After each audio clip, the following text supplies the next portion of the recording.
Hey everyone, welcome back to Broken Yokes and Tire Smoke. Today I'm going to show you how to upgrade from this old Ford starter to one of the newer ones, the gear reduction, high torque, or whatever they want to call them.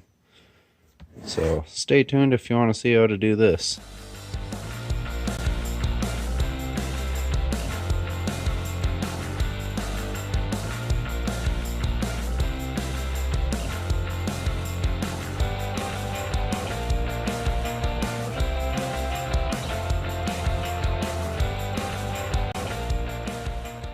Now this is the common starter for I think 88 and older Fords.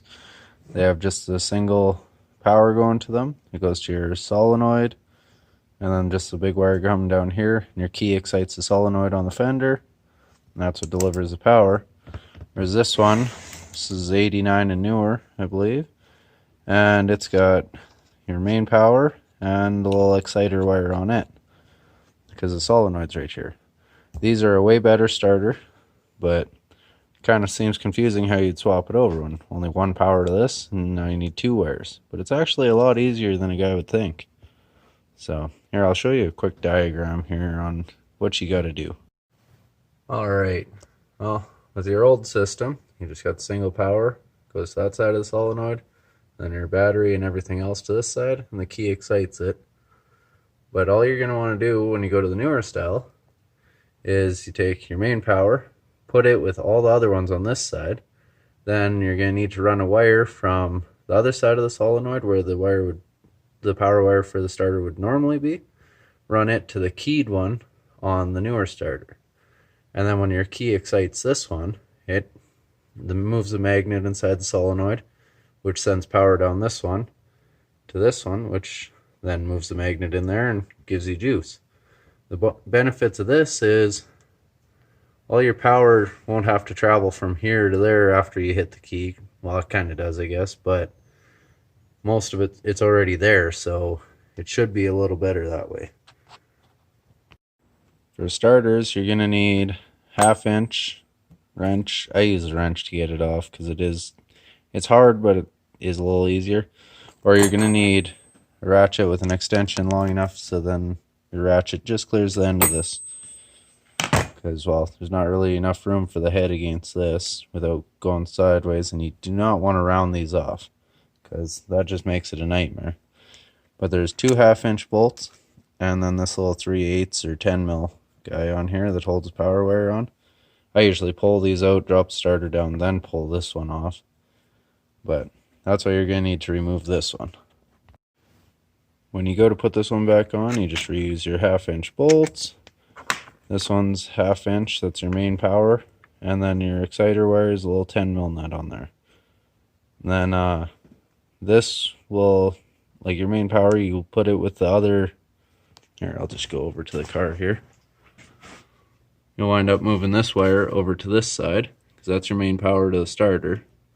Because now that it's got solenoid on the starter, you can have it hooked up here and it won't keep the starter going. And then off this post, you'll run a wire to that over to this little exciter here. Because then when you turn the key and it excites that solenoid, it delivers the power to this one, which excites this one, and boom, there she goes.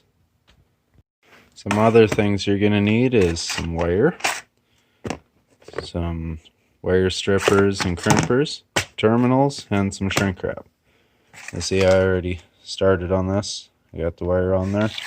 Make sure it fits over this post. And then the other thing you're going to need is a little reamer thing, because the main power wire that goes on here, you're going to have to enlarge the hole on it to go onto this post. But that's pretty minor. They are a pretty heavy duty metal end on there. That's why I don't want to cut it off and put one of these cheap terminal ends on. But that's about all you're really going to need is on the 1/2-inch, 10 mil, 3/8, some wire strippers, shrink wrap, terminal ends, and a reamer. And it's actually a lot easier than you'd think. Also, I feel like I should mention, make sure you unhook the battery before you start anything, because You really don't want to start arcing stuff out down there or anything when wires, your main power there starts hitting the frame or whatever while you're trying to wiggle it out. That's a biggie. I've made that mistake a couple times. Nobody likes sparks flying.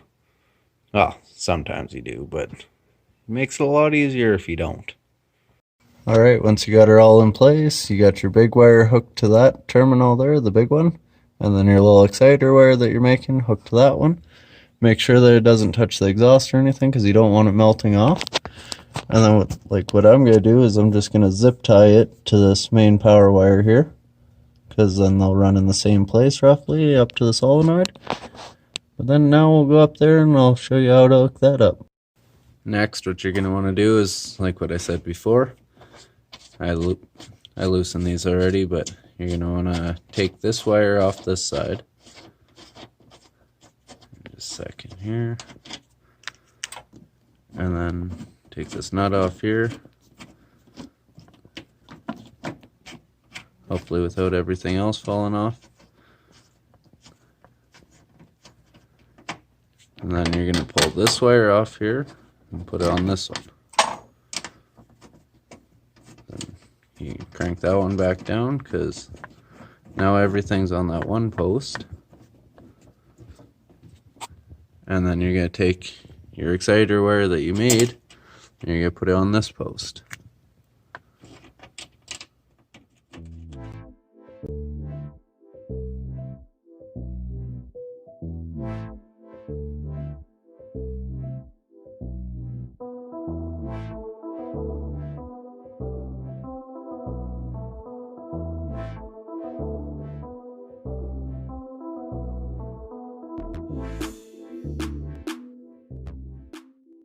There, once that's all tightened up, just to make sure you did it right. There, see? Alright. I should probably make sure those are on good. And we'll hit the key and see what happens. Bam! And there you go. That's how you update it to a newer starter.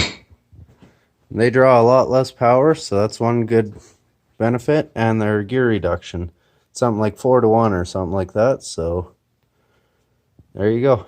If you have any other questions or any updates or anything like that you want to see, comment it down below.